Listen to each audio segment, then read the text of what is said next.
తెలుగింటి అమ్మాయిగానే అందరూ మీరు తెలుగుకే చెందాలని అనుకుంటారు కానీ అన్ని భాషలు నటించారు. హిందీలో కూడా నటించారట కదా మీరు? హిందీలో ఒక పిక్చర్ నటించాను. తర్వాత 4 పిక్చర్లు ఆఫర్స్ వచ్చాయి, కానీ నేను చేయలేదు. ఎందుకు? నాకు కొంచెం నిజం చెప్పాలంటే ప్లేన్ భయం ఉంది. అస్తమాను బాంబే వెళ్ళిపోవాలి. తర్వాత నేను ఎందుకో నాకు నచ్చిన లాంగ్వేజ్లోనే ఫ్రీగా ఫీల్ అవుతాను నేను. అందుకనే మీరు తమిళంలో కూడా ఇవ్వలేకపోయారు అంతగా. తమిళ్లో యాక్ట్ చేస్తున్నాను కానీ ఎక్కువ క్లోజ్గా ఫీల్ అవ్వలేదు అట్మాస్ఫియర్ అది. సో అందుకని మెల్లిగా తెలుగు మీదే కాన్సన్ట్రేట్ చేశాను. తర్వాత కన్నడం కొన్ని పిక్చర్లు యాక్ట్ చేశాను. మీ టాప్ 10 సాంగ్స్ ఒకసారి గుర్తు చేసుకుందాం, ఎందుకంటే మీకు అద్భుతమైన హిట్ పాటలు, మెలడీ పాటలు వచ్చాయి. అవునవును. మీకు ముందు గుర్తొచ్చే ఒక పాట చెప్పండి.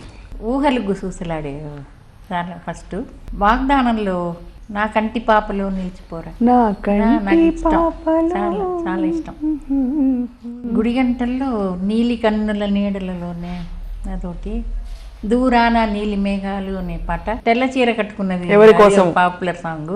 పులకించని మది పులకించు చాలా పాపులర్ సాంగ్ అది. డాన్సులు ఉండేవా అప్పట్లో? సిగ్గుపడ్డమే కానీ ఎక్కువగా డ్యూయట్స్ లో డాన్సులు ఉండేవి కావు కదా ఎక్కువ. తర్వాత తరంలో స్టెప్లు వచ్చాయి. అప్పుడు అంతకు ముందంతా సిగ్గుపడ్డం, తిప్పడం, ఎక్స్ప్రెషన్స్ ఇవే. భలే పాటలు అవి. ఒక సాంగ్ నావెల్టీగా షూట్ చేశారు అది. నువ్వంటే నాకెందుకు అంత ఇది ఇంత ఇది. ఆ టేకింగ్ డిఫరెంట్ గా ఉంది అందులో చాలా.